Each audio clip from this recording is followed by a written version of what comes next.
Hey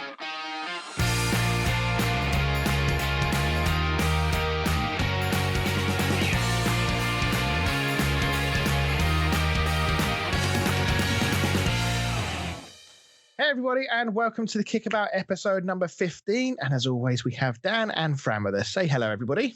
Hi. Right then, so we've got fans back in the ground, guys. Woohoo!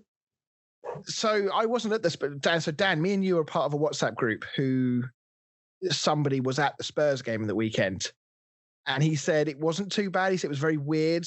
Noise levels wasn't too bad. What did you make of it? How did you enjoy the fans being back? Yeah, I thought it was good. I watched the Liverpool game, and obviously you had like them singing "Never Walk Alone" again. And a few times during the Spurs game when there's some tackles and Arsenal misplacing passes and you got the cheers and that. I think it's just good to not have the 5-second delay cheering and stuff. Yeah, I mean, obviously the first taste of it I really had because after the Friday night game was called off between Villa and Newcastle. I can't remember what tier they're in, whether there would have been fans there anyway. But the West Ham game was the first taste of it that I'd had. But I think the audio was still dubbed for the West Ham game. I don't know about you, Dan. I don't know whether you were listening to it, whether you thought that as well. I don't know, actually. I mean, we didn't have much to cheer about in the first half, so... We only watched the first half, didn't we? Yeah. But yeah, so I know in the Chelsea game there was different sounds. So if you listen to it on their main event channel, you got the dubbed Sky Sports audio, and if you listen to it on the Premier League Sky Sports channel, you got the actual crowd noise. So I listened to it, the actual sound, and when Giroud scored, and you heard that sort of instantaneous reaction of roar, oh, that was good. That was a little bit of football just coming back into us. Yeah. To be fair, it did sound quite loud for just 2,000 fans as well. I didn't know how it would sound. I think it was nice for the players at the end to all be able to go and celebrate. Well, the teams that have won, I guess, go and celebrate with their fans. I think. Did you see Jurgen Klopp? No, what happened? Absolutely loving life. He was like a dog with two dicks at the end of that game. he was doing his old fist bump in the crowd, and he was doing it over and over again, and they were going way, way, all that kind. He was loving it, absolutely loving it. But unfortunately, fans being back in stadiums for the first time in not far short of a year. Wasn't a complete success this weekend. Before we get to the Prem chat, let's just quickly turn our attention to the Championship. Sections of Millwall fans booing the taking of the knee before the start of the game at the weekend against Derby. And there has also been some fairly one-sided reports to suggest that also happened at the West Ham game as well against Manchester United, although I must admit, listening on Sky, I didn't hear it, but there's a large amount of people on social media saying that they did hear it. So, in both circumstances, that's really disappointing on the first weekend back with all the fans, and then that happens. Yeah, it's just pathetic, really, isn't it? I don't know how you can be in this era and still sort of boo something like that, to be honest. Yeah, the problem is that obviously everyone's got their own take on it, and we're not going to get too deep into this because it's an extremely divisive subject. But at the end of the day, the taking of the knee is there for standing up against racism and discrimination. You don't have to like the organisation behind the movement. But surely in this day and age, as you say, we're all for getting rid of discrimination and getting rid of racism in the world, not just in football. Yeah, and I mean, how long does it take? It takes 10 seconds? They're down on their knees. Yeah, it's hardly a big disruption to the game, is it? Yeah, it's not. If it was 5-10 minutes, it's still not acceptable. But 10 seconds at the start of the game, I really don't think it's an issue. Yeah, for such a big message as well. Yeah, I mean, obviously this racism and fight against discrimination is not anything new here. I mean, this has now been happening or been a movement since probably almost the start of lockdown now. So again, we're talking pretty much since fans first were not allowed in the stadiums because of the pandemic. I mean, playing devil's advocate here, the only thing that I would say about this from a personal standpoint is that there are, if you look in history, there's always been movements like this of similarly passionate groups of people who want to get their point across, whatever it may be. But I do feel like the next step needs to happen. How are they going to do this for? This is what I mean. Like, it's not that I'm against it. It's just that I feel like, right, you guys have made a point. There's been a huge amount of unity within the sport certainly in the early stages, but I can't say as I massively disagree with some of the animosity. I would never boo. I would never do anything like that. But to say that, I just want to see what's happening next. Right, we've done this. We've all made our point. Where is the action happening? Where is the actual differences that we're now going to make in the game of football, potentially in wider society as well, to start eradicating this? Yeah, it almost feels like a bit of a PR stunt now. The going down on one knee. Yeah, and this was something that Les Ferdinand at QPR has said. So a month or two ago, QPR got a huge amount of stick because Les Ferdinand, who of course is black himself, came out and said that QPR are no longer going to be doing the knee, not because they've got bored of the subject or the topic. He just felt that it was a bit of an empty gesture now, like that had effectively run its course, and it was now time to go and actually take more action with this whole movement.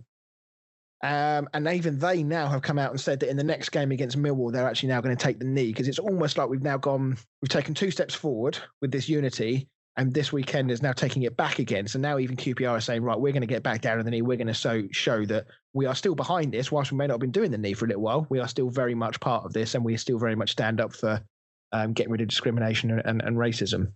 Yeah, I think it's like you say, it's just about taking the next step. It's hard to completely eradicate it because obviously a lot of generations have grown up with it not being a thing, I would say. Whereas I would say our sort of generation has kind of grown up knowing that it's not okay. Whereas I would say a lot of, I could be wrong, but a lot of the older generation, it's almost like the norm. Mm-hmm. I mean, that was very much, if you look at what happened with,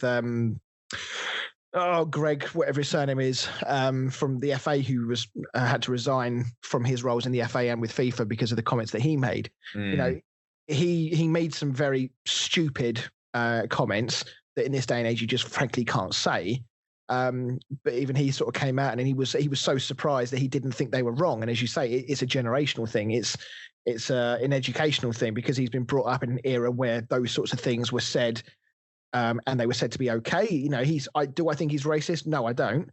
But do I think he's ill-educated? Very much so. And that perhaps is the problem, that's where we need to take the next step, is education, rather than, thinking that certain groups of fans are just going to accept it being rammed in their face every week on the football pitch. Yeah. So yeah. Anyway, let's move on, because obviously we could end up doing an entire show just on this racism subject. But it'd be very keen to see how teams react and how the organisations react over the next week or two with this. And hopefully this is another little ignition to the fire again to actually put people in the mood to do some proper stuff with this. So let's see how that works out. Right, on to kickabout derby of the weekend, West Ham against Manchester United. A game of 2 halves, well, in fact 2/3, would you say? Before we go on to the United game, am I going to do my stat or? Oh yeah. I've completely gone over that, haven't I, in the format? Okay, all right. It's only because you want to hear this again, isn't it?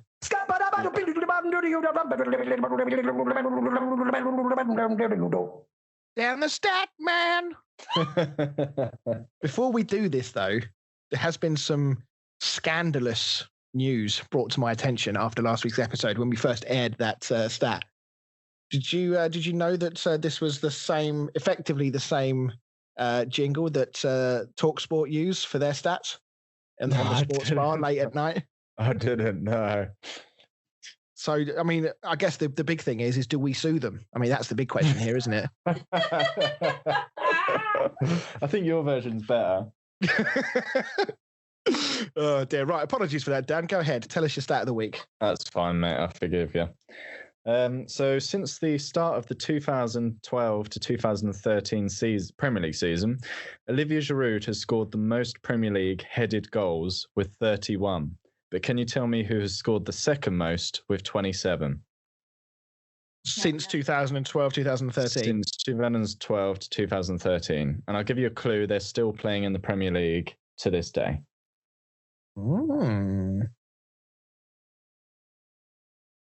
Okay, all right. Well, I'm having a little think about that. I've got one in my head, but I think it's probably wrong. But that's probably what I'll go with later. Anyway, as I was saying before, I was so rudely interrupted by Dan there. There was a kick-em-out derby at the weekend, West Ham against Manchester United. It was very much a game of, as I say, it was two halves, but actually it was 2/3 West Ham and 1/3 Man United in the end, wasn't it? Yeah.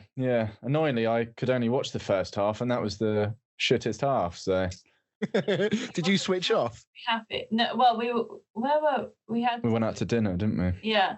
So he watched the first half in the car, and he was fuming. And then I just kept seeing you saying, "Oh, for fuck's sake, for fuck's sake!" And I was like, "Oh my god, I'm missing the only half." So when I was messaging that, you actually weren't watching the game? No, I wasn't. No. Were you intending to go back and watch it and not know the score? Had I ruined it for you? No, I was keeping up with the score. I kept checking my phone to see the score, although I didn't need to because I was getting live updates from Chris. Oh dear. Well, I suppose we shouldn't be too surprised by this result because it was a game that was the team that has lost the most points in 2020 from winning positions in West Ham against the team who has gained the most points from losing positions in 2020, which is Manchester United. So, from a West Ham's point of view, we were so dominant in that first hour or so. If we'd have been 3-0 up at half time or even 3-0 up at the hour mark, I don't think that would have been flattering to West Ham at all. No. And I was saying to Fran, Brom was having a great game in the first half. And, yeah. How Haller didn't score is beyond. Oh my God. It was like there was a sniper in the stands. I didn't know that. So yeah, but the first half obviously was superb. We hit the post. Fornals is a player that I'm a member of various Facebook groups that are sort of West Ham fan pages, that sort of thing. And there's an awful lot of negativity towards Fornals in that they think that he should be dropped out of the team for Ben Rama to come in and get more of a game. Ben Rama actually hasn't started for us yet since he completed his move right at the tail end of September. But if you look at obviously the way how hard he works, which is obviously why he's in the side because Moyes loves his work rate, he gets into some incredibly good positions, but he really needs to start scoring more goals. He's hit the post today. He had that free header at the back post, which he really should have at least hit the target. And when you're playing against teams like Manchester United, who obviously do have the quality when they can be asked, you've got to take your chances, and we just didn't. Yeah, I think it's similar to sort of the Raheem Sterling when he was, he's a really good player, but he just didn't have that eye in front of goal. And Pep sort of managed to transform him into scoring goals. And I think David Moyes just needs to try and do that with Fornals because he does get in positions, he just can't seem to score. Yeah, maybe we just need to loan Fornals to Man City for 6 months. Go and train with Pep, go and learn how to finish, then come back to us. They do need a striker, not that he's a striker, but... This is true. But obviously United first half, they weren't just poor, were they? They were absent in that first half. They were shocking. They couldn't string two passes together. Why did you say Bruno? I can only assume it's because we've got Leipzig in the Champions League tomorrow, and it's like a must-win / must-draw game. So I assume he was resting him and Rashford for that. I feel like it speaks volumes to Cavani and what's his face? Yeah, was it Van der Beek was the other one who he was taken off, wasn't he, for Rashford and Bruno at half time? Yeah, that's who I meant. I feel like it speaks to them. Like everyone was complaining that they weren't playing, and then he started them and then subbed them, and then they scored 3 goals. Yeah, I do feel like it was a bit. Van der Beek was certainly not the only one playing bad, so it was certainly no surprise to see that Solskjaer chose to take him off rather than McTominay or Pogba. excuse me, but yeah, for Rashford and Fernandes on at half-time, it did take United a little while to get a grip on the game, and West Ham continued to play well and have chances. Then, of course, the big talking point came. The long clearance from Dean Henderson. Does the ball go out of play or not? That was the big thing. I feel like it was obvious it went out of play. I thought it was just him, just on the line. I mean, I'm not bothered that, obviously, because it's not really my team, so I'm not bothered they scored and it was a lovely goal, but I feel like it was obvious it went out. Yeah, I'm surprised that VAR didn't have the technology to sort of know that it was out. Have the technology to work out? Just Match the Day, just with their their cameras and stuff, they worked out that it was it had gone out. But apparently VAR doesn't have that technology. Oh, VAR. No. Everything else. They can tell if you're offside by a fingernail, but they can't tell if the ball's gone a metre over the line. I mean, the problem is that anybody that's played at any level of football knows that the trajectory of that ball, in the way in which Henderson has kicked it, it has to have gone out for it to have come back in as far as it did. Yeah, and the way David Moyes reacted.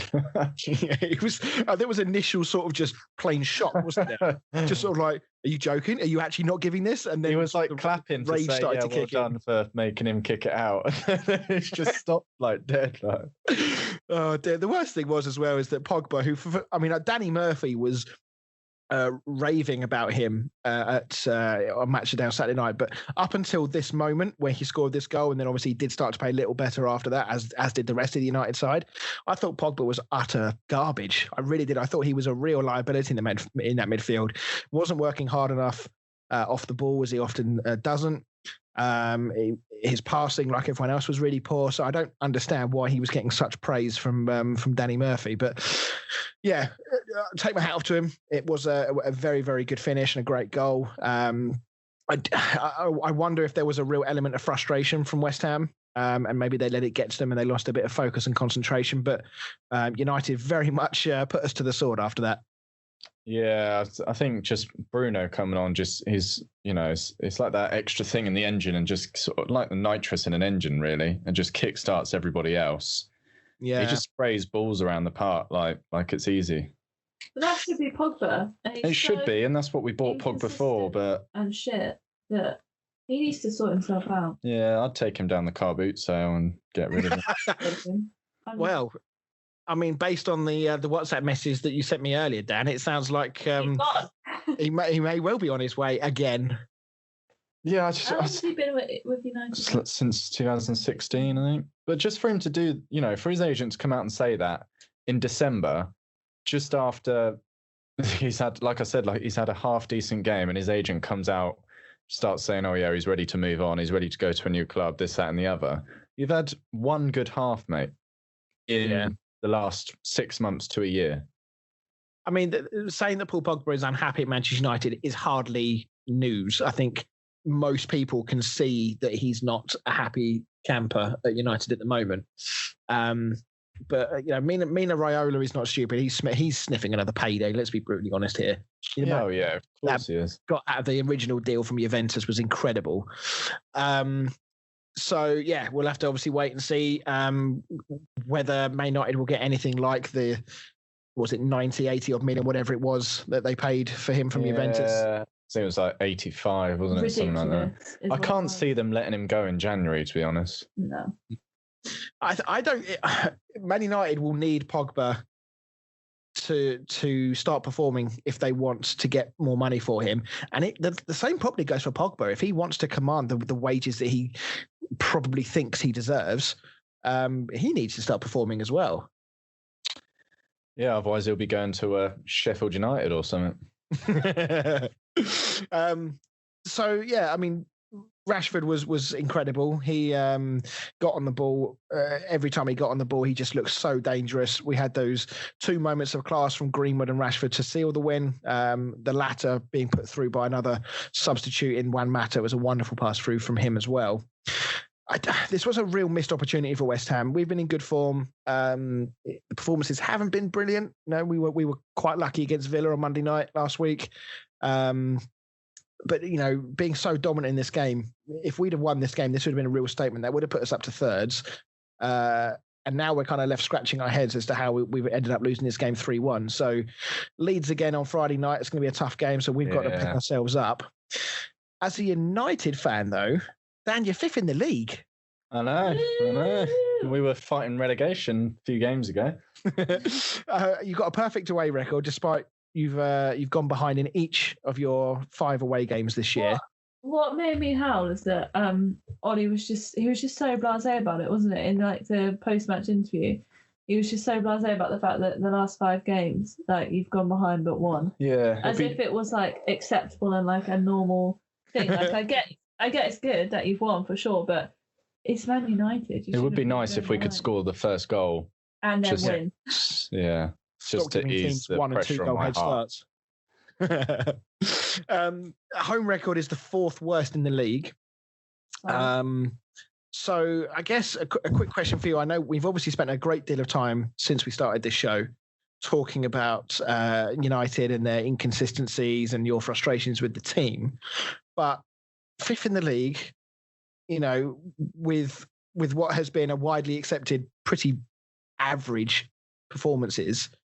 At what point do we start having to say, do you know what? Actually, they're not doing too bad. They're doing all right.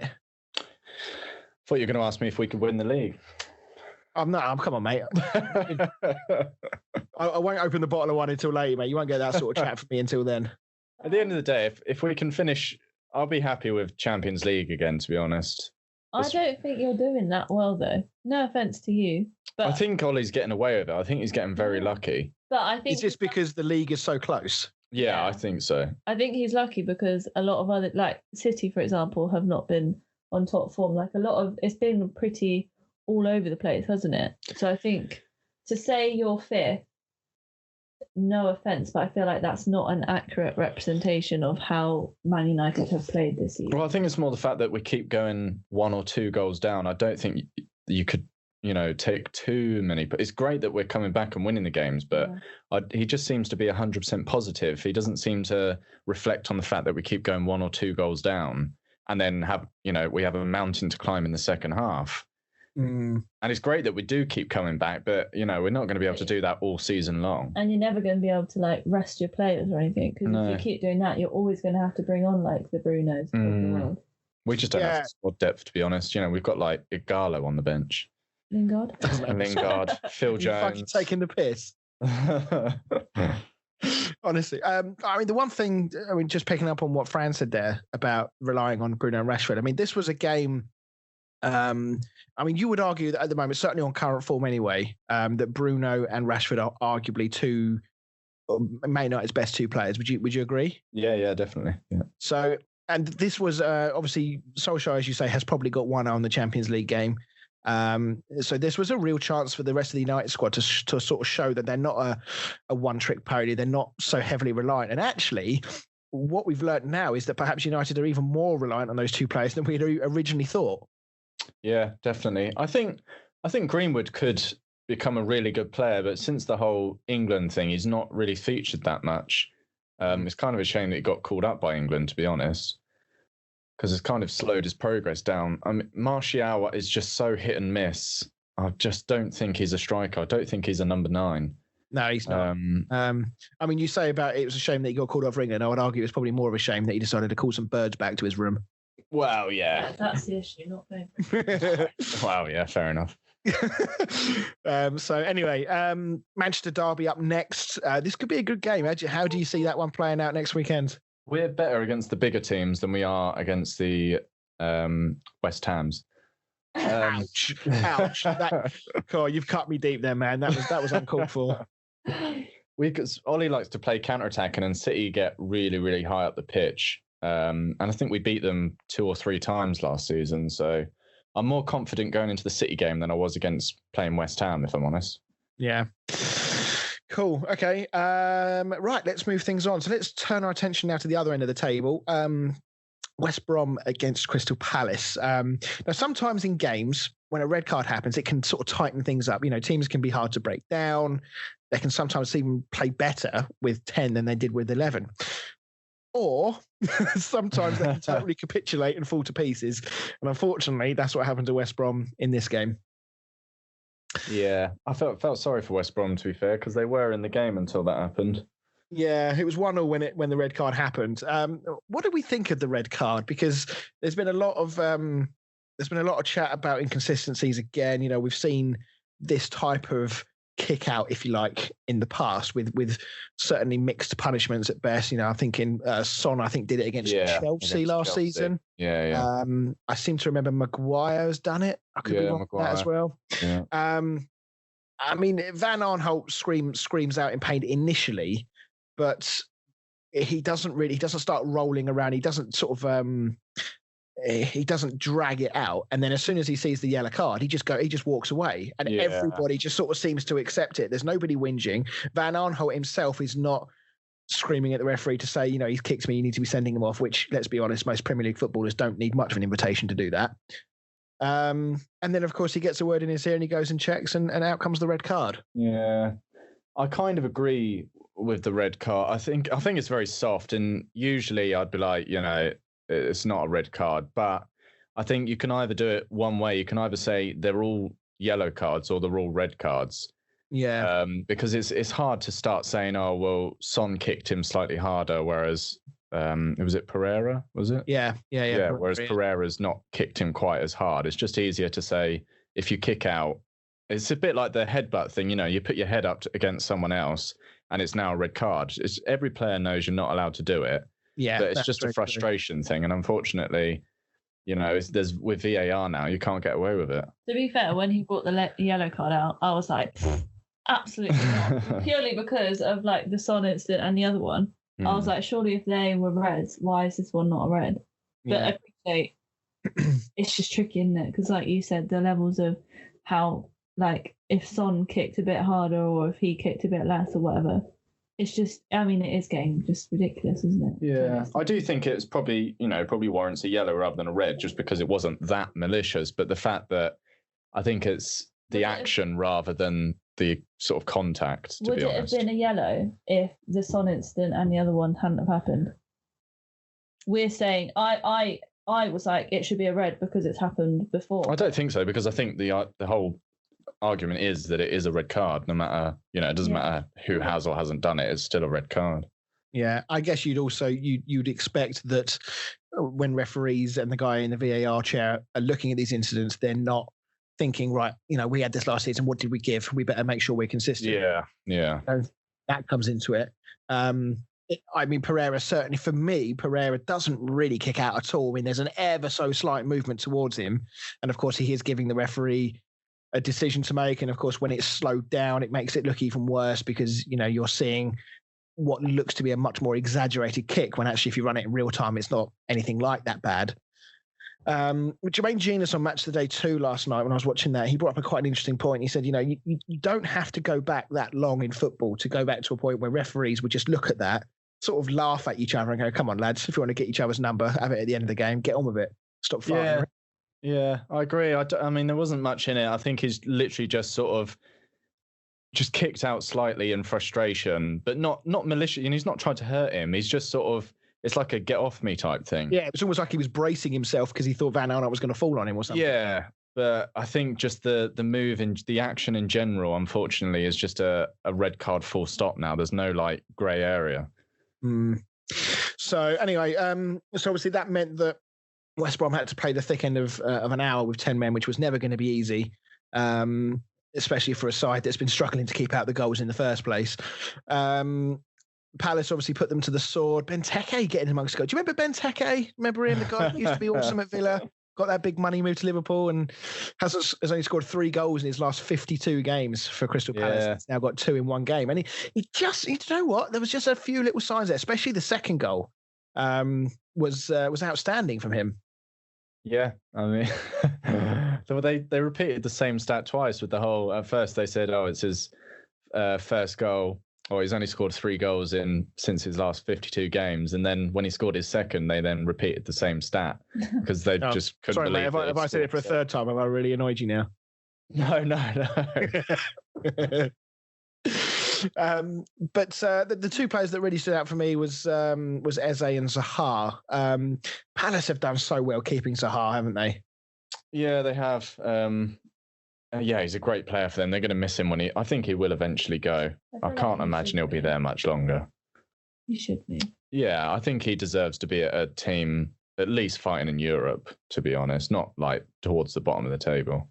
Yeah, I mean, he's only 28. He's still got, a number of years in him that, he could easily play at a higher level and still be in the peak of his powers. For Palace, this is the first time they've scored 5 goals in an away game in their entire history in the top flight, which was quite a surprising stat, actually, when you consider the number of years that Palace have been a club. For West Brom, I mean, this one is really going to hurt. I mean, they've got the worst goal difference in the league. I think the manner of this defeat is going to be a massive dent in his confidence. I mean, if you go down to 10 men and you have to play for an hour, if you lose 2-1 or even 3-1 with 10 men, you can sort of say, do you know what? We have played well today, guys. We've had to play 10 men for a long time, but, let's take the positives and move on. But to mentally try and write off a 5-1, whether you're playing with 10, 9 or 11, a 5-1 smashing is a real dent in your confidence. Yeah, especially when sort of Palace are one of those teams that West Brom probably need to be aiming to get some points out of. I think if you're getting smashed by like a Man City or a Chelsea or something like that, you can probably just brush that under the carpet. But when it's someone like Palace or someone down that end of the table, it's probably a bit harder to come back from. Yeah, I mean, there was a lot of talk before the game that West Brom, obviously they got the win against Sheffield United last time out. If they could pick up points here against Palace, they got Newcastle next. And then they've got a very tough run of games. They've got City, Villa, Liverpool, Leeds and Arsenal after this. All of those games, you struggle to see where the points are going to come from in those games. Stranger things have happened in football. Maybe they'll pick up a surprise win against one of them. But, you do have to win these games against teams in and around you in the league. So to lose 5-1 is a huge thing. Yeah, because this is West Brom's lowest ever tally at this point in the season as well. So although they have got 6 points, it's still not good viewing. Yeah, I mean, from a mentality point of view, we're not going to talk about the Sheffield United game tonight, but they obviously conceded an extremely late goal to Leicester City, which that's an equally big thing, isn't it? When you're 1-1, you've only had 1 point all season. Just getting another point on the board is something you can build on. So to lose it right at the death like that is an equally big kick in the teeth. Yeah, it's demoralising, isn't it? It is. So to sort of round off the chat in the first half of this show, I just wanted to ask a question to you both. This was something that I heard Paul Merson say on Soccer Saturday. Do you think fans prefer being in the Premier League, even if it means you're going to be losing most weeks and fighting relegation, or do you think they prefer being a strong side in the Championship and winning a lot more games? I think winning games. I think you want to see your team win.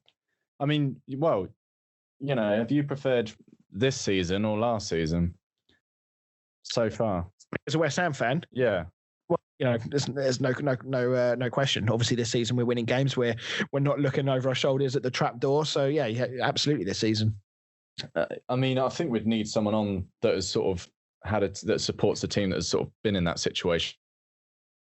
And because I can't really not bragging, I can't really comment as a United fan. Whether it's better being in the Championship winning games or down in the relegation losing games. But if personally, I feel like I would rather see my team winning games, no matter what division they're in, rather than being a team that's, sort of sat just above the relegation zone, losing 80% of their games. And how depressed you get or what anyone gets when their team's losing. It's just not fun. Yeah, they're in the Premier League, but they're probably getting mocked by every other fan of every other team for being there when they're potentially not ready. Whereas at the Championship and they're winning, you're going to be having a party all the time, aren't you? With the hopes that you'll go to the Prem. Yeah, for me, it's the winning, no matter what division you're in.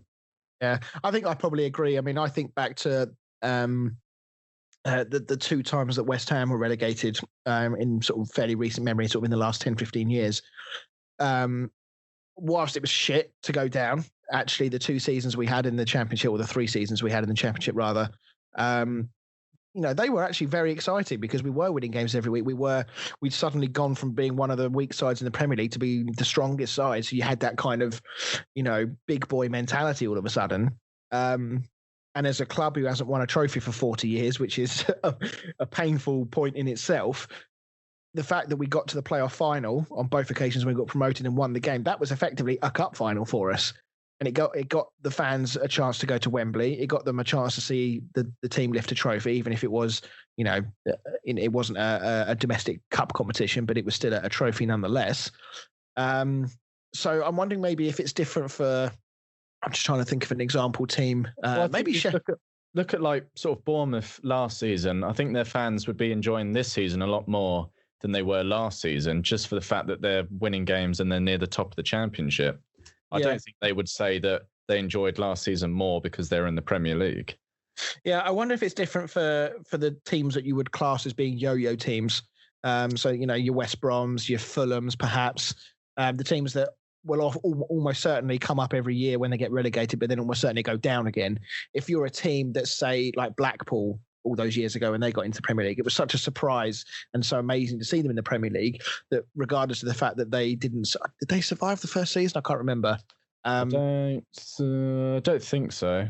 No, but they probably would look back on that and say, do you know what?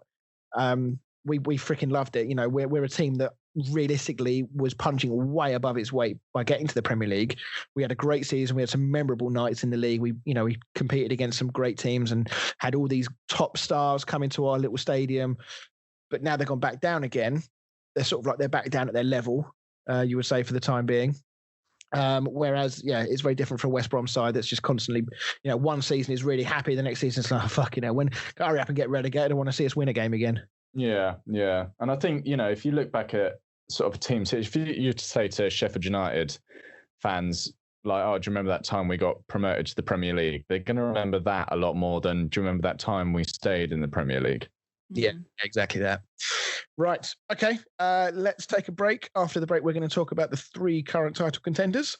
And then we're going to go through our team of the week in a brand new feature. See you in a moment.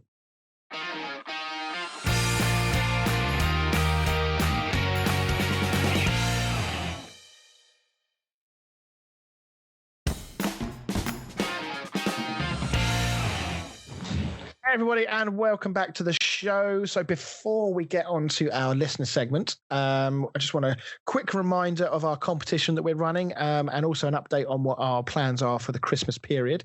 So the competition went live last week. It is on our Facebook page. It is going to be running for a little while yet, so you've still got time to get involved. It's going to finish on the 21st of December, just before we record our usual Monday night show. So if you want a chance to win a replica shirt of your choice, all you need to do is make sure you go and follow that link on the Facebook page, and you need to answer this question. So in 2013, Wigan famously won the FA Cup final thanks to a goal from Ben Watson, but who did they beat in the final? So you need to answer that question in the box that is presented to you when you go onto the competition link, and there are various ways that you can also gain yourself an extra entry and boost your chances of winning the prize. You must be a UK resident to enter this competition. That is basically the only T&C that we've put on this competition. It's just so that we don't have to spend 35 quid sending it to 4 corners of the planet. Not that I'm bigging us up that we've got listeners in the 4 corners, but you never know. We're big in Ukraine. That's what I've heard. So hopefully, the biggest idea is not only is to give back to you guys who've been awesome in supporting us in the early stages of this podcast, but it's also a good way to potentially help us get some new listeners as well and push into next year with a bang. So on the topic of extra Christmas shows, obviously there is a lot of fixtures over the Christmas period, so we wanted to make sure we were in a position to cover them.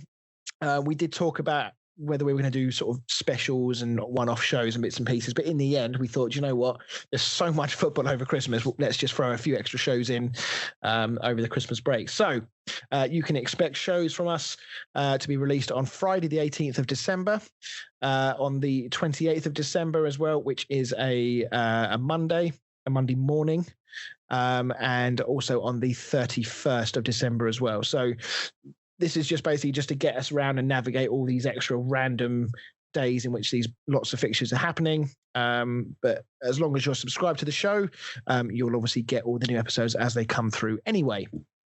Right. Now that that's all done, the listener segment. I must admit, I put this out very late, so I do apologise to anyone listening if you didn't get the opportunity to write in. But good old Pete, he saved us here and provided a comment. So, Fran, what's Pete said this week? So Pete has said, pretty normal week, wouldn't we say? I didn't watch the game, so I can't comment on the attendance. It would be interesting to see your opinions on if there was enough home advantage. Are Spurs genuine title contenders? Man United and Man City are quietly clawing their way back. This is shaping up to be a tight season. And he also mentioned Championship Millwall fans booing the stand against racism. So shall we start with, in your opinions, if there was enough home advantage with the fans being back? It's difficult to say. Not in the West Ham game, there wasn't. Oh, God. This isn't going away, is it? I think that I don't know whether there was enough. I think there might have been if we were at 4,000, if there was a club in Tier 1 that could have 4,000 fans back. I think maybe then. I guess the only thing you could say is that have players got so used to playing in empty stadiums that, frankly, any noise in the stadium is going to be a bit of a bit of a change and a bit of a shock to the system. On the assumption that the fans and the numbers in the stadium stay the same for the next month or two, I guess maybe at the end of that, if you start to look at the trends in the fixtures in the results, and whether the home team has started to pick up more wins than they have previously, I guess maybe then we can tell, but it's probably a bit too early to tell. Yeah. Are Spurs genuine title contenders? Daniel? Yeah, I don't think you could say that they're not. I think it'd be unfair to say that they're not title contenders. I mean, we don't even need to question that, really.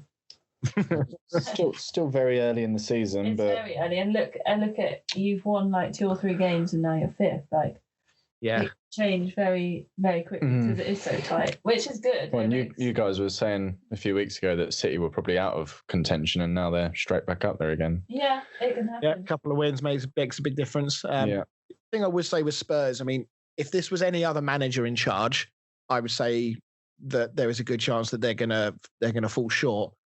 Yeah. But I just get the feeling that with all of Mourinho's experience, I appreciate that there's still an awful lot of narrative around him playing this boring brand of football. But in the last few games, they've played Chelsea, Arsenal. Chelsea, Arsenal? Yeah, Chelsea, Arsenal, and Man City, and they've got 7 points out of that, and haven't conceded a goal either.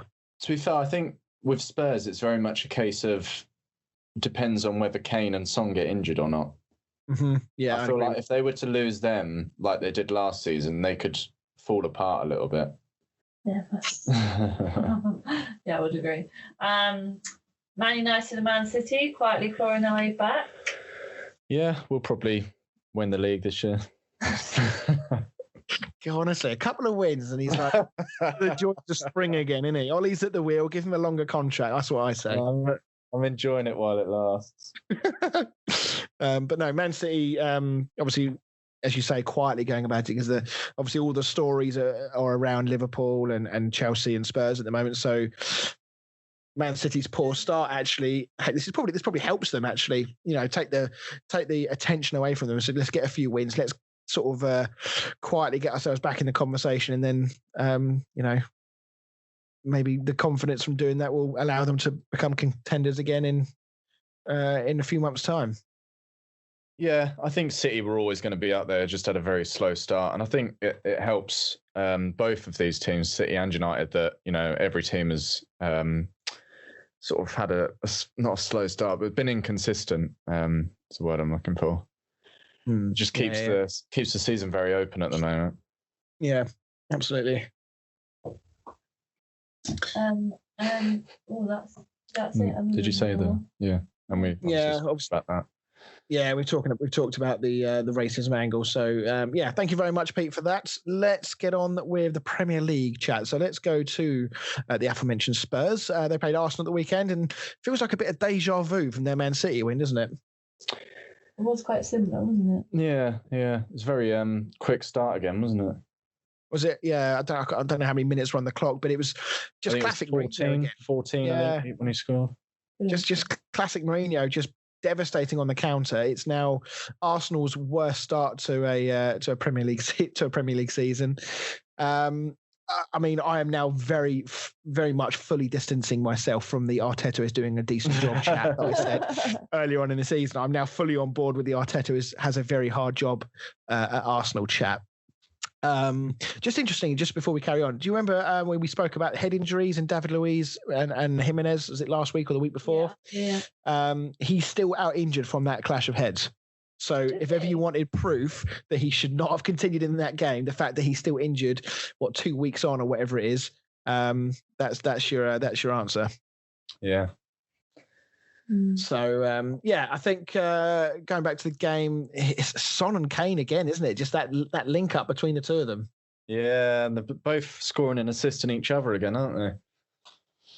Yeah, I think there was one of the guys in our WhatsApp chat, I think, put some money on them to assist each other for a goal in the game again, and obviously it came in. I don't know how much he won from it, but it's almost a safe bet now, isn't it? I don't know what the odds would be, but you'd imagine they'd be pretty low these days. I saw a guy bet Zaha to score a brace and then Son and Kane to score and assist each other. He put a fiver on it. He won like 1,200 quid. Bloody hell. Yeah. But, I mean, the first goal, I mean, it's very easy to say that it's that link between Kane and Son, but I mean, let's sort of talk about how it is. Kane has passed that ball inside his own half to Son, who's run the entire length of the pitch. There was awful closing down from Arsenal. There's still a lot to do for Son, don't get me wrong, but he's given it the old R1 FIFA finesse finish into the top right-hand corner. It was a lovely goal. Really? And then you look at Arsenal from that point on. I mean, obviously they did have a lot of the ball, but Spurs just never really looked that uncomfortable. And then the second goal, I mean, the gap between the Arsenal midfield and the defence was absolutely unbelievable. Yeah. I mean, Spurs are just set up very strong defensively. Like we say, they're very much a counter-attacking team, and it's hard to break them down. And when you've got Son and Kane up front, it's just devastating for sort of opposition teams. Yeah. I mean, Arsenal, they did huff and puff in the second half. Did they ever really threaten the goal? Not from memory. I don't know if you guys can remember any properly clear-cut chances for Arsenal. I certainly can't. No, not off the top of my head. So, and across the game, I mean, Spurs only had 31% possession averaged across the 90 minutes, which is quite incredible, really. I mean, even if you look back at the Leicester team that won the league several years ago, I'm not even sure their average possession was that low in a game. So where do Arsenal's issues lie? What does Arteta need to do to change his fortunes here at Arsenal? Get some balls in the net. I don't really know. It's sort of almost all over, really, isn't it? It does have that feel about it, doesn't it? Yeah, I can't just say, oh, it's the defence or it's the attack. It almost sort of feels like the entire team. The whole morale, yeah, is a bit low. Because I mean I don't want to give away, but I put Aubameyang as my top scorer this season. Oh dear. I think I did anyway. I mean, Arsenal have not won a game since Man United at the start of November. But I mean, everyone's been beating Man United at Old Trafford, so that's no big feat. They're the second worst form side in the entire league. Only Sheffield United have a worse form over the last 6 games.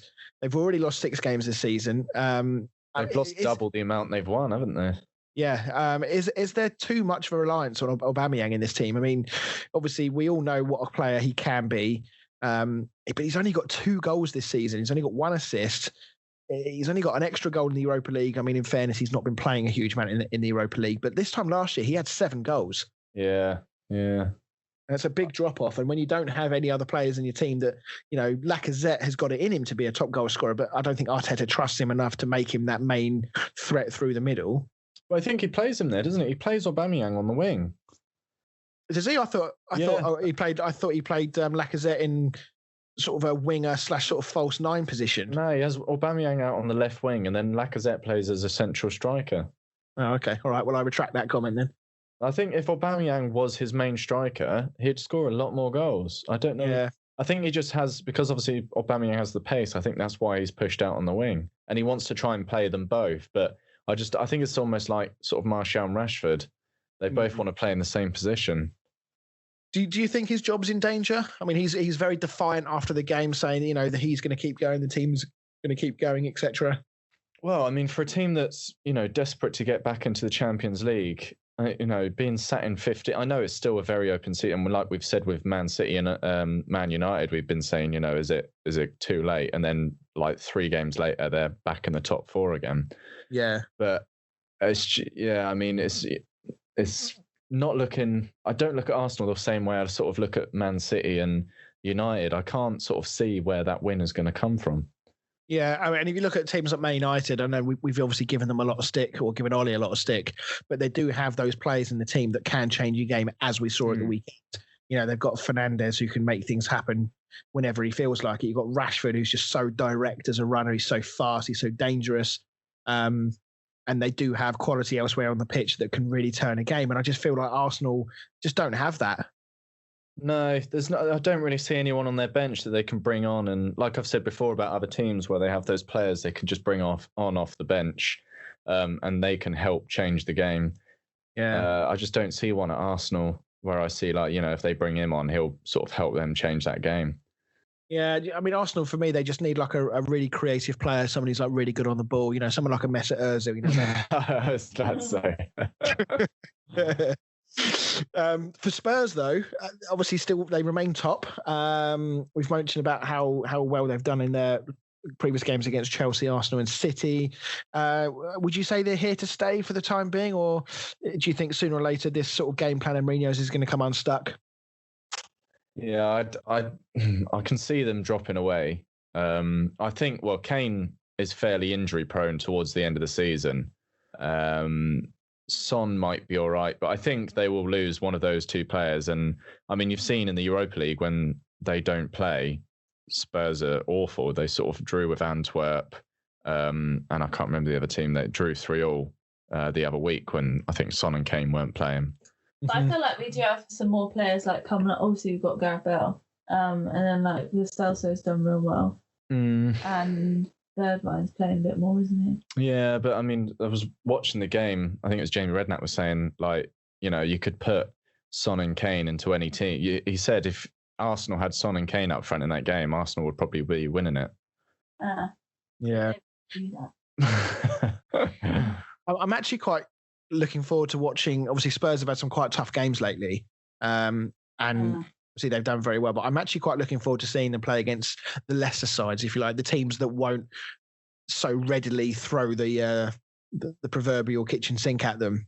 The counter attack obviously is not going to be as strong against those teams. So it'll be interesting to see, does Mourinho change it up? Does he actually go say, right, okay, we don't need to be that counter attacking team anymore. We've got the players to play a possession based game. And that's what United struggle with quite often, is playing the sort of teams that sit back and don't just come at you full pace. Yeah, it's going to be interesting. I'm very as a neutral, looking at what Spurs are doing, what Chelsea are doing, Liverpool obviously, and potentially Man City getting back in the hunt as well. I'm not saying Man United. I'm just not. So it's shaping up to be a really good season for the neutral. Yeah, I'm enjoying this season a lot more than last season, not just because it was Liverpool, but because it's a lot closer and it's more of a race. And I think when it's that close, you will see more surprise results because the pressure will start to get to teams, especially when we get into sort of March time. If it's still this close, you are going to who's going to crack first, sort of thing. So yeah. That's going to be really good to watch. So moving on to Chelsea against Leeds. It's been quite a good week for Olivier Giroud, hasn't it? It has, yeah. Oldest player to score a Champions League hat-trick midweek. I mean, he obviously got 4 in the end. Yeah. Just standing, and Mr. Morton was extremely quick to point out, following his comment last week about how Tammy Abraham cost them the game, and if Giroud had been playing from the start, they would have won. Giroud did play from the start here, and another 3-1 win for Chelsea, and looking good again. Yeah. I mean, you've got to keep playing him, really, haven't you? Why is he always brought on as a sub? Because he's a bit of a super sub. He usually scores when he comes on off the bench. Yeah. Do you think Giroud has been is he one of the most undervalued and underappreciated footballers during his time in English football? I mean, he's the second all-time leading French goal scorer for the national team behind Thierry Henry. And he actually has a slightly better goals per game ratio than Henry does as well. He's obviously scored a lot of goals for Arsenal in his time there. He's scored goals fairly consistently for Chelsea. Do we think that he probably deserves a bit more credit than he gets? Yeah, I think so. I think it was quite strange that Arsenal let him go to Chelsea, to be honest. Yeah, likewise. And he just seems to always be linked with other teams as well. Like during most of his time at Arsenal, he was linked. He has been linked with West Ham, God knows how many times while he's been at Chelsea in recent sort of 18 months. There was multiple links with him going to Inter Milan and one or two other places. So I just don't get it. It's almost like even Chelsea. I don't know whether this could all just be media talk, of course, but it does feel like Chelsea. They've made the right call, letting Batshuayi go out on loan and not Giroud. That's probably is what I'm saying. Yeah, I think so. I think Batshuayi is quite similar to the sort of players they've already got there, whereas Giroud is different to Tammy Abraham, even though they are quite similar height. Giroud, I think, is a much better goal scorer than Tammy is. Yeah, and certainly from crosses as well. That point was picked up on last week with Abraham's weakness from converting from crosses, but Giroud will attack the ball. He is very good in the air. So yeah, I think that's going to be good. There was a bit of confusion though on that first goal, the first defensive mistake we've seen from Chelsea for an awful long time. But they didn't let it get to them. They shone through. And I guess the only other thing I wanted to mention on the Chelsea performance before we move along was how on earth has Timo Werner missed the goal during that game when he hit the bar? He didn't have a great game, did he? No. Well, he kind of did. He didn't have very much luck. No, yeah, I would agree with that. I thought he had a great game. He just didn't have the end product. Yeah. I think that's the key with Werner. It's very easy to say that he's been inconsistent, even though he has scored a lot of goals and he has also created a lot of goals. But one thing you cannot say is his work rate and his off the ball runs have been absolutely superb. So if he gets a run of goals, he's going to be difficult to stop. Yeah, definitely. But I should imagine there was a collective groan for anybody that had Werner in their fantasy league team when he missed that. Is Kurt Zouma starting to be the defender that we always thought he had the potential to be all those years ago? Yeah, he's gone out on loan quite a few times, hasn't he, over the last few years? But he seems to have cemented a place in the Chelsea team, and he's keeping Rudiger out, and I actually quite rated Rudiger. Yeah, likewise. I did a bit of Googling just to sort of have a look at his stats and his history.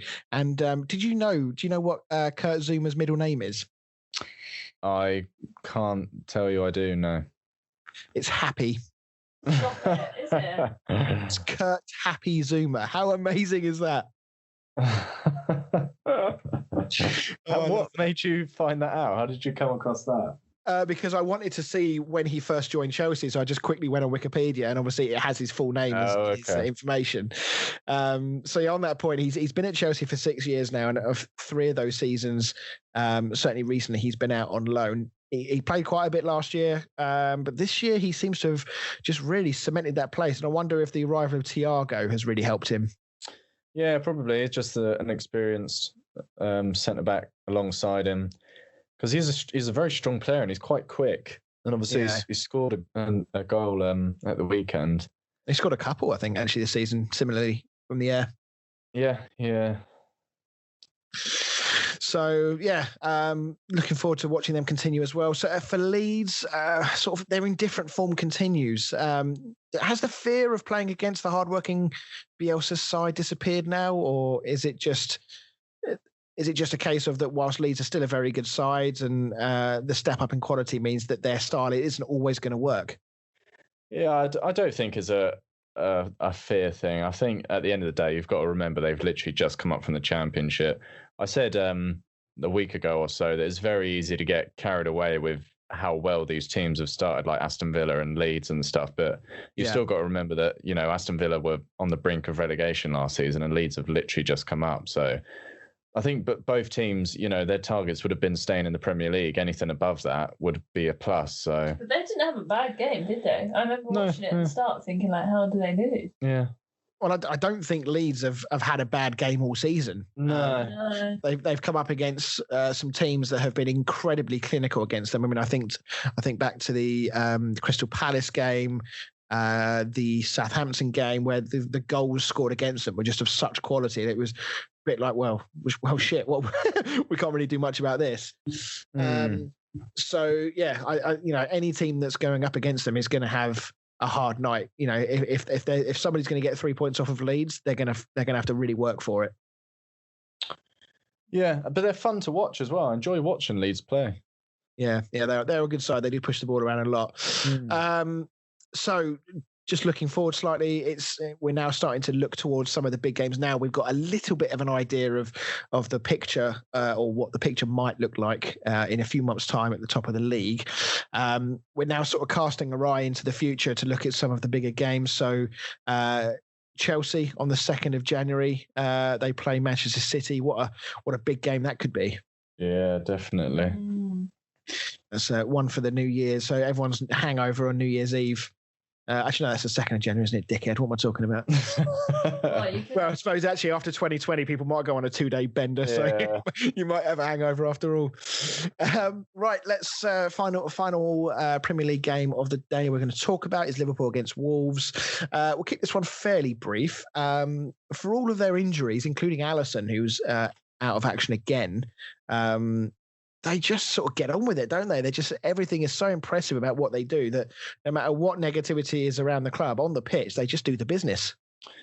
Yeah, it helps that they had Salah and they had their usual front three, didn't they? I felt sorry for Jota not getting in the side though. Yeah, it was quite a strange one, that one, wasn't it?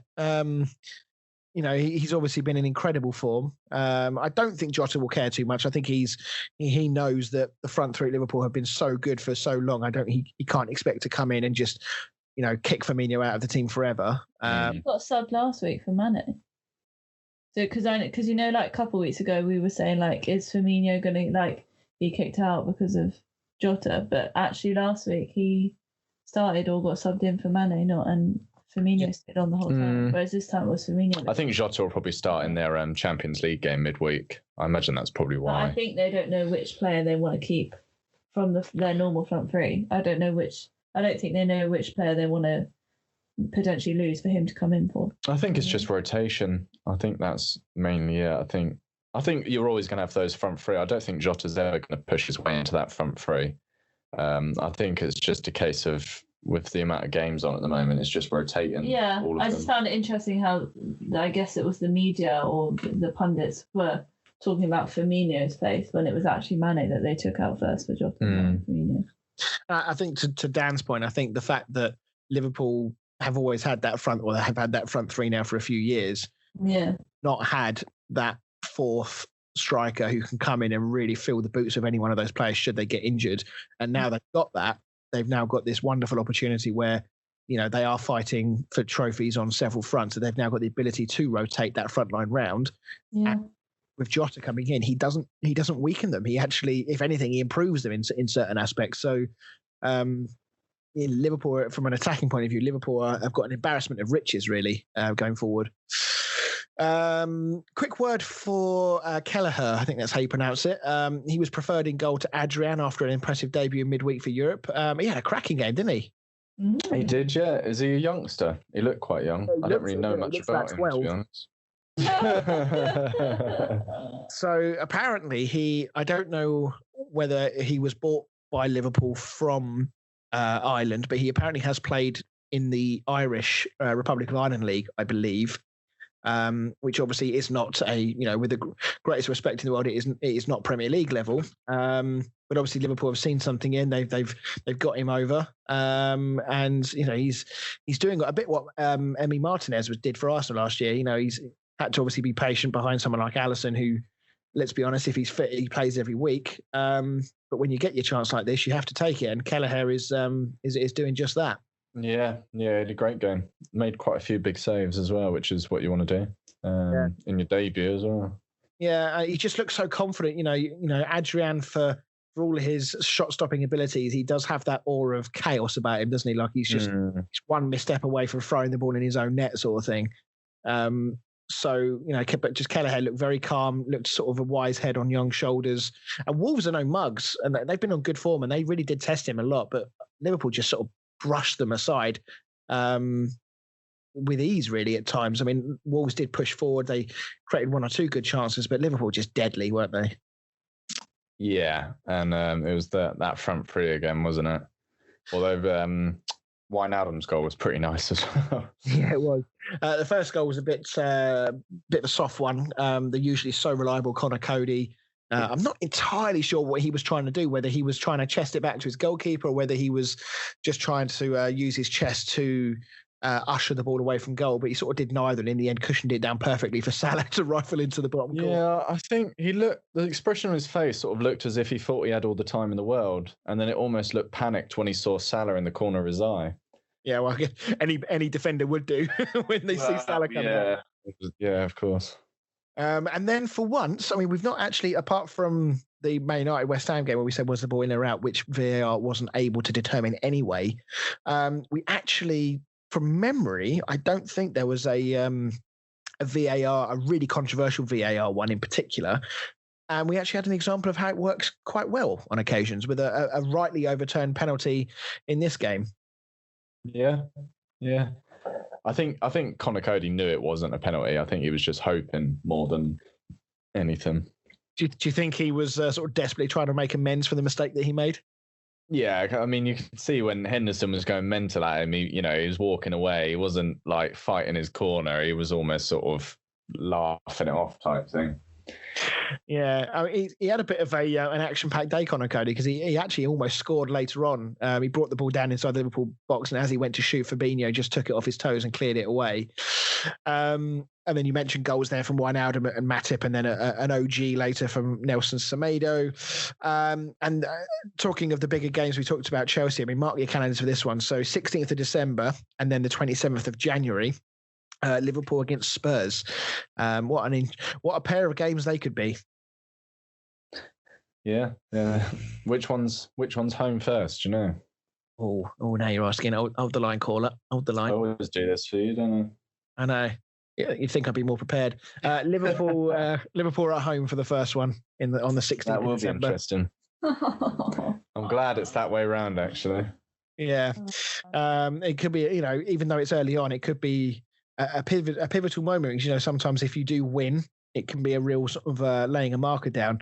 It's a shame though that we're gonna have to wait until March for the return Liverpool-Chelsea game. Obviously, we've already had that game earlier in the season. I think Liverpool won 2-0, or I think it was right towards the start of the season. Chelsea, obviously, a very different beast from the early part of the season. So it's a shame that we're going to have to wait until March for that match.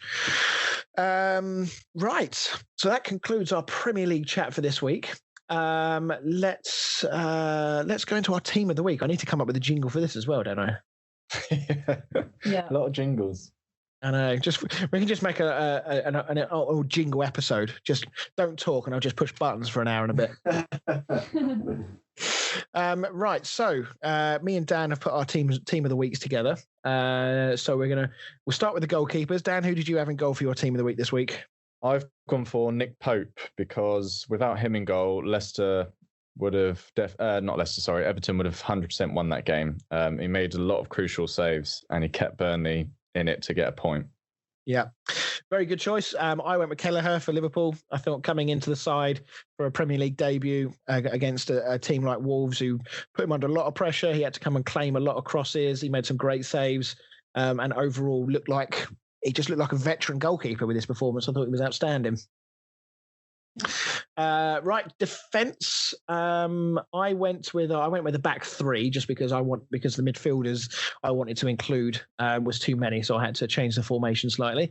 I went with Trent Alexander-Arnold, who I thought was looked very good. He hasn't had a brilliant season so far this year, but I thought he was very good at the weekend. Kurt Zuma, I thought, again, outstanding, great goal. And Alderweireld back in the side for Spurs. I thought he was back to his best as well, and very much a key part of that Spurs back line. Yeah, I'd agree with all of them. I went for a back four. I went for Reece James and Trent as my fullbacks, both assists this weekend. And then my centre-backs were Kurt Zouma and Alderweireld. Yeah. Okay. So we're on the same sort of lines there. That's almost an identical back line. Yeah. Midfield wise, why don't you read out your four, Dan? So I went for two centre mids. I went for Kevin De Bruyne and Højbjerg. I think that's how you pronounce his name. Yep. Both had great games. Højbjerg obviously controlling the midfield for Spurs, and Kevin De Bruyne he definitely got a goal. I'm pretty sure we got the assist for Sterling as well, and he could have got. Kevin De Bruyne. Yeah, he could have got another couple of goals. He was unfortunately hit the bar. And then my two wingers, I've gone for Zaha and Son. Nice. Yeah, I think hard to disagree with those. I went for. I'll be honest, I didn't really go for outright positions. I just went for sort of the midfielders that I thought. Yeah, that's fine. It was just lucky that mine sort of ended up how they did. I didn't particularly go for like a left mid, a right mid. It just happened to be like that. I went for Rashford, although I guess you could probably argue that he's more of a winger, so perhaps he should be in the strike force. I went for Zaha and Eze from Palace. I thought both of them were outstanding against West Brom. And then I went for Jarrod Bowen, who I thought was a constant thorn in Man United's side and deserved at least one goal for his efforts at the weekend, but unfortunately didn't. And then I think obviously Bruno Fernandes. I think that was probably one of the easiest ones to include this weekend. Yeah, definitely. And then my two strikers, I went for Olivier Giroud because I thought, again, he's just capped off a brilliant week for him. He's staking a real claim again to be included on a much more regular basis for Chelsea. Such a reliable player. And also I went for Benteke because I just think that for all the jokes, for all the, the banter around him and how his career has unfortunately taken a real downward spiral since he left Villa, it's massive for him to get those two goals and play in the way he did. So I'm hopeful for him that this can spur him on a bit and he can find a little bit of form. Yeah. Mine was fairly similar. I went for Harry Kane just for the way his link-up play with Son and that, the assist for that first goal and the way he's just been playing all season. I think he's been really good. And my second striker, for the sheer fact that it's extremely rare he scores one goal, let alone two, I went for Benteke as well. I thought you were going to mention that stat again just because it winds you up. Yeah, I mean, I guess I could have included Son or Kane. It's funny when players play that consistently well, it can actually be at times easy to overlook them because you almost expect them to play that well, so they have to play at such a high level, even higher than they usually do, for them to become noticed and sort of stand out. Yeah. So right, okay, right, it's time for this again.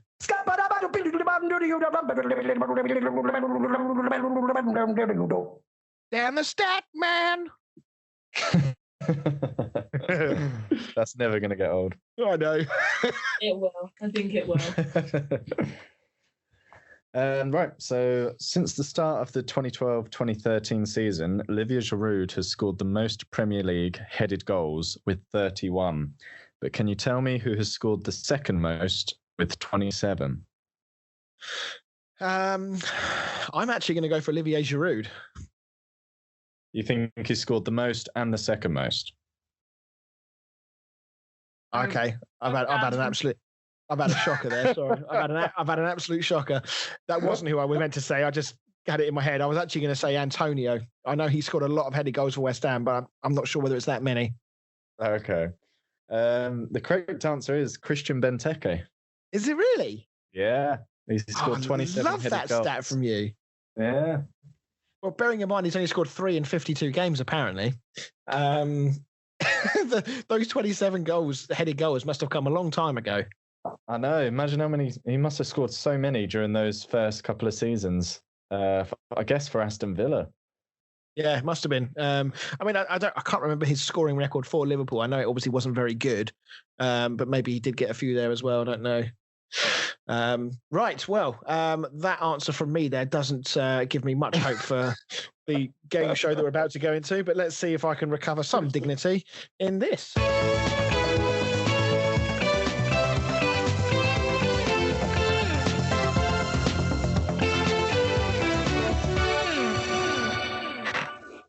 Hi, everybody. Welcome back to Football with Fran. The background noise is Dan moving to essentially the other side of the room, so he's nowhere near me for seeing the questions or the answers. So we're on 7-3, aren't we? I think so. Yeah, Chris. Thanks for reminding me just before we get into the game. Let's give my confidence boost, I think.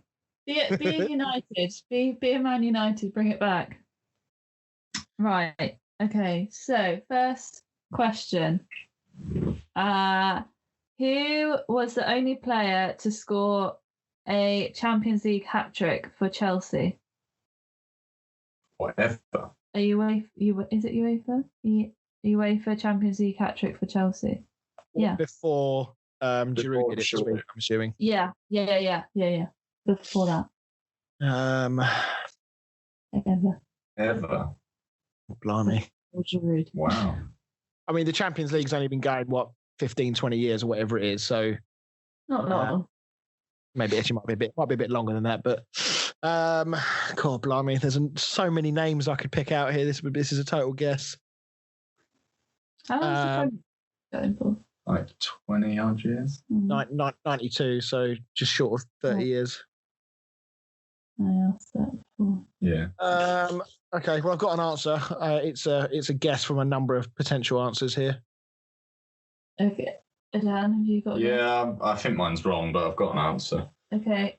Chris? I'm going to go with Frank Lampard. I thought you'd probably go for him. Okay, Dan? I've gone for Fernando Torres. Didier Drogba. I thought that was too obvious. Yeah, he was one of my answers. I was also thinking about Arjen Robben. Yeah, I mean, they were all my answers as well. Number 2. Who is the Belgian top Premier League top scorer? I said top one too many times. Yeah. The Belgian Premier League top scorer. Chris? It's one of two, I think. I'm going to go with Lukaku. Okay. Yeah. I've gone for Lukaku as well. You are correct. I was part of me, just because it's been a really positive show about him, part of me wanted you to say Benteke. I imagine. Just for the real positive vibes. Okay, so the question is, who are the last 5 Englishmen to win Man United's Player of the Year award? Doesn't have to be 5 if you can't think of 5. I'll take a point for each person you get right. Last 5 Englishmen. Yeah, to win Manchester United's Player of the Year award. No, it's not Phil Jones. I can give you that one. Damn it. Okay, I'll cross him off my list.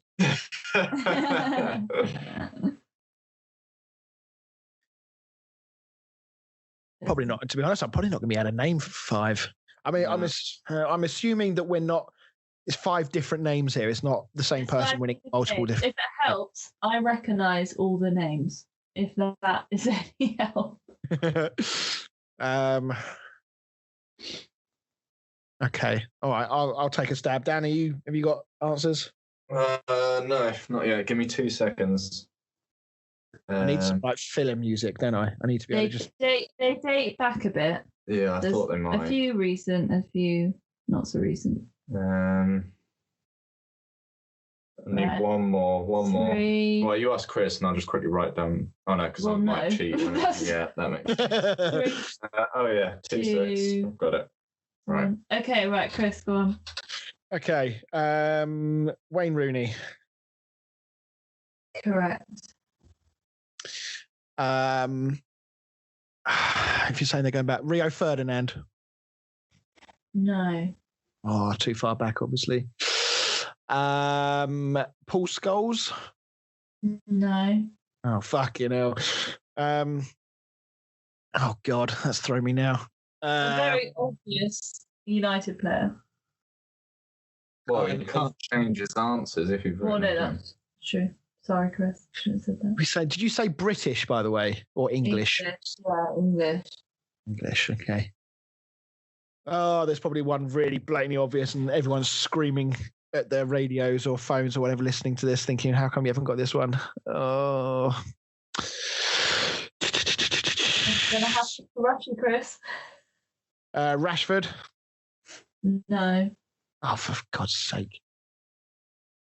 Can I just say, I'm getting bored of these Man United questions. Just like to throw that out there. I'm just looking forward to the West Ham question. It just so happens that United have just done more. I don't know. David Beckham. Yes, finally. Was he the one you were referring to? Yeah. Okay. The thing is, because you got Rio Ferdinand and Paul Scholes, you said no. I didn't know whether that was because they didn't win it or whether I was just going back too far. So I didn't know if Beckham was going back too far as well. So I've got Wayne Rooney.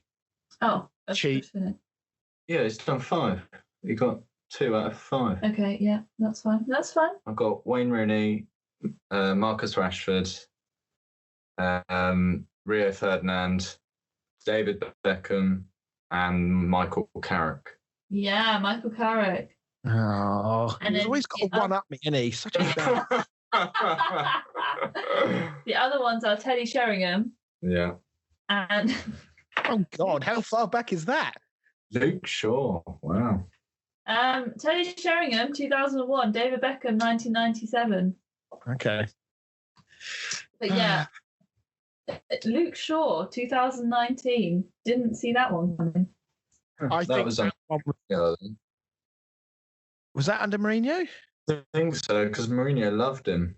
2019. Or was that Solskjaer? That's got to be Solskjaer, because Mourinho fucking hated Shaw. Yeah, he did, didn't he?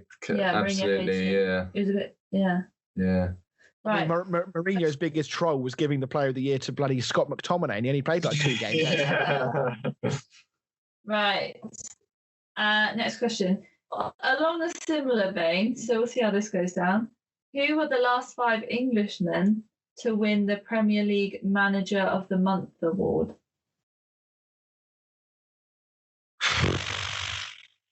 Again, I'm just gonna go. You don't have to name 5. I'm just gonna go by if you get it right, you'll get a point. The last 5 up to date. Oh yeah. Okay. Any English manager that's been Manager of the Month. Well, the last 5.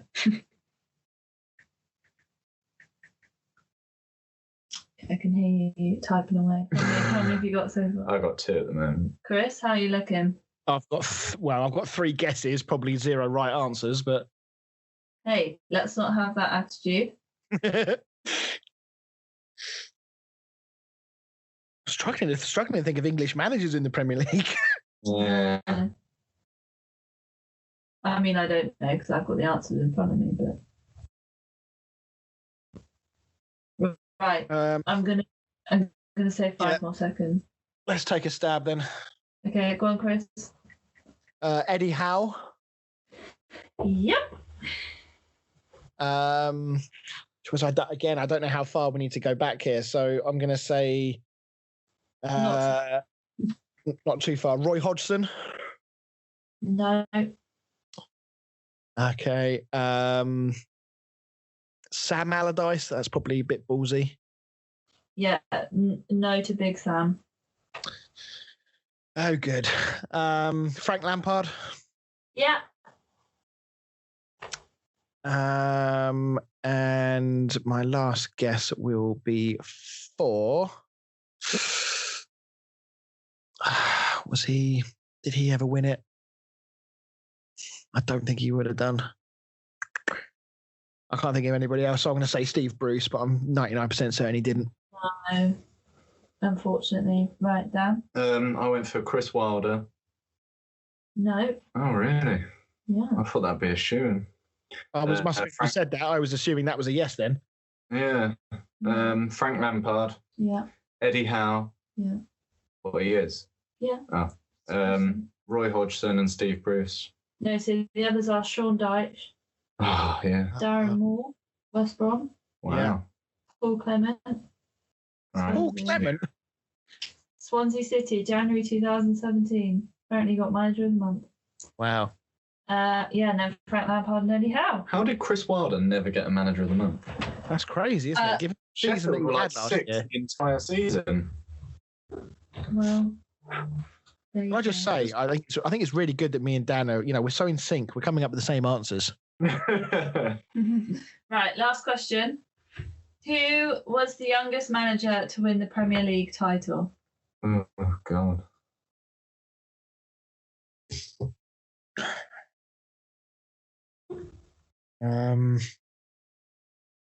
Ever. Yeah, I guess so. Well, yeah, I guess ever. God knows. Just think about it. I know the manager, if that helps.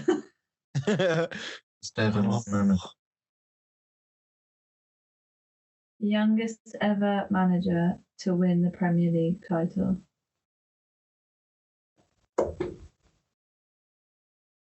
According to the website that I'm on. Okay. Yeah, I'll take a stab. Hold on. Dan hasn't written anything down. Come on. 5, 4, 3. Okay, I've just written one down, but I don't think it's right. Okay, Chris? Oh, I have a feeling. No, actually, that's wrong. Right. Put it back. Yeah, okay, sorry. Right, Chris, go on. I've got a feeling it might be Jose on his first reign at Chelsea. Okay, Dan. I've also gone for Jose Mourinho. You're both correct. Yeah.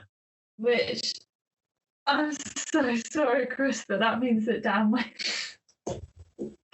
Oh, dear. So, just to go back to Jose, it was his first win with Chelsea in 2004 to 2005, aged 42. So what was how much did I lose by in the end? Just 1 point. Oh, good. I'm glad to It was 7-6. Oh man, I just can't buy a win. What have I got to do to get a West Ham question in this quiz then? I'll put a bloody West Ham question in it next week. You better get it right. So hard, you're going to get it wrong. So is that 8-3 now in this quiz? That is 8-3, yeah. So potentially by Christmas, Dan, you could have won it. Be a hell of a comeback if not. I think it's going to be a really bad Christmas present for me that I'm going to have to do a forfeit over Christmas. You need to channel your inner Ollie and start coming back. I mean, there's a difference between giving a 1 or 2 goal head start. He's 5 games up on me. Absolutely cruising. Oh dear. Right. So anyway, thank you very much for listening, everybody. Quite a bit of a longer show again tonight, but full of good stuff to talk about. And we will be back as always next week. So thank you very much. Do give us a like and subscribe everywhere around the world, both on the podcasting platforms, social media. Let's try and get some more people in here, and obviously don't forget about our quiz. Our competition. So yeah, thank you very much, and we will see you all next week. Bye. Bye. Bye.